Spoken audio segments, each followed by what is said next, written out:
What's going on, guys? Happy hard mode Xursday. This is your man Sly bringing the drop on what our friendly neighborhood creepster has in store for us today.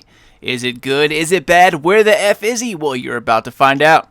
As usual, the 9 planted pretty flowers and Xur stamped his gang tag at the usual spot in the tower so you at least know that he is here.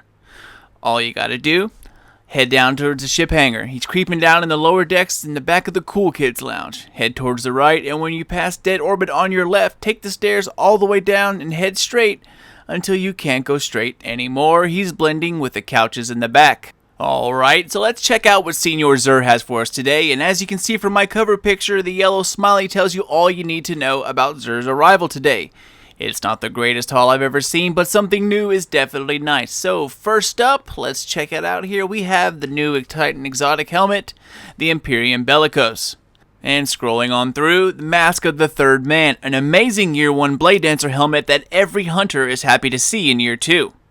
The Skull of Dire Ahamkara, a Warlock Voidwalker helmet, and an exotic chest engram, and again with a freaking Year 1 heavy engram. What is the deal, Xur?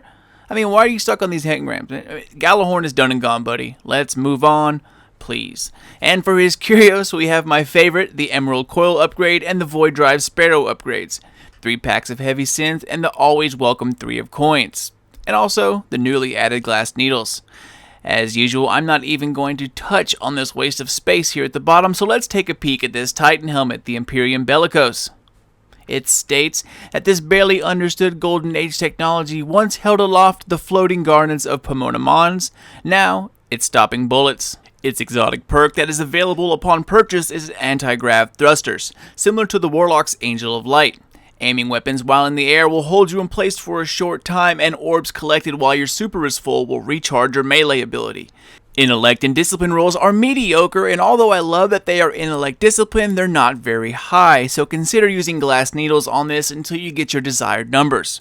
It comes with Inverse Shadow, which is increased super energy from killing enemies in PvE, and it's doubled up this time around with Heavy Lifting adding to it, which is also super energy from heavy kills in PvE, a pair that complements each other nicely, and to round it off, the perk Better Already gives you shield upon orb pickup. Overall, a nice helmet. When outfitted correctly, it can be great, although situational. If you time it just right, you can hop up and peek over high barriers for follow-up kills where they wouldn't expect you.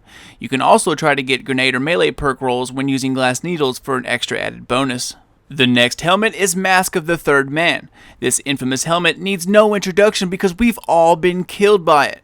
Unstable Current is the exotic perk, and it states that the Arc Blade's attack use less super energy, and this makes a huge difference in PvP and PvE. Since the orb drop update in Year 2, Blade Dancers are slowly making their way into PvE scenarios, and this helmet is always a good choice. Intellect Strength rolls are decent in the high to mid-range and are followed up by Inverse Shadow and Heavy Lifting, the same 2 perks that were on the Bellicose. Lastly, Infusion is the final nice touch to rounding off an already great helmet. It regens health every time you pick up an Orb of Light, my favorite helmet perk by far. A definite recommendation for all hunters. It can be tweaked to become slightly better, but overall a great exotic with pretty decent rolls. And finally, we have the Skull of Dire Ahamkara. You know, I have to say, out of all the exotics they could have brought into Year 2, this one could have been given a little bit more help. Its exotic perk is called Delusions of Grandeur. You take reduced damage while using your Nova Bomb and also gain improved siphon abilities. It's all strength right now and a very high roll at that. This helmet is made for close quarter Warlock, so I'd leave it where it stands. It's coupled nicely with hands-on, bonus super energy from melee kills, and that's AI melee kills by the way, and Second Thoughts, bonus super energy from special weapon kills on AI enemies as well. Invigoration adds to the CQB-ness this helmet already brings. Bonus melee energy on orb pickup. While it's not a bad helmet, it definitely needs help. You know, this is mostly a PvP helmet and it's sporting all PvE perks. It's hard to tell when the exotic perk actually triggers, and in Year 1, you can never tell about any of the perks. This time they changed it, and this time it's still stupid short. It's not a bad helmet when jumping into a control point or clearing a blockade of guardians for the Spark Runner. It does its job nicely there, but is it worth an exotic slot? No. I'd grab it simply for those once in a while times where you seem to get killed before every Nova Bomb though. This helmet will let you survive a shotgun blast right before it. But again, not worth an exotic space in my opinion. If there are any of you needing to upgrade your chess piece to 310 before the hard raid starts, I'd recommend buying some of Xurs engrams and then infusing it into your chess piece. If you get dropped at 310, that is. I did this and it helped get my 304 chess piece to 310 and made a huge difference. Remember, you need to be over 300 light when you decrypt your engram. You have a good chance of getting an exotic decrypted to 310, but it only starts if you are 300 light. And that's about it, guys. A decent haul by Xur. I was hoping for a weapon engram this time around, but hey, there's always next week. As always, if you're a new viewer, thanks for peeping the vid. Come join the nation and help my channel grow.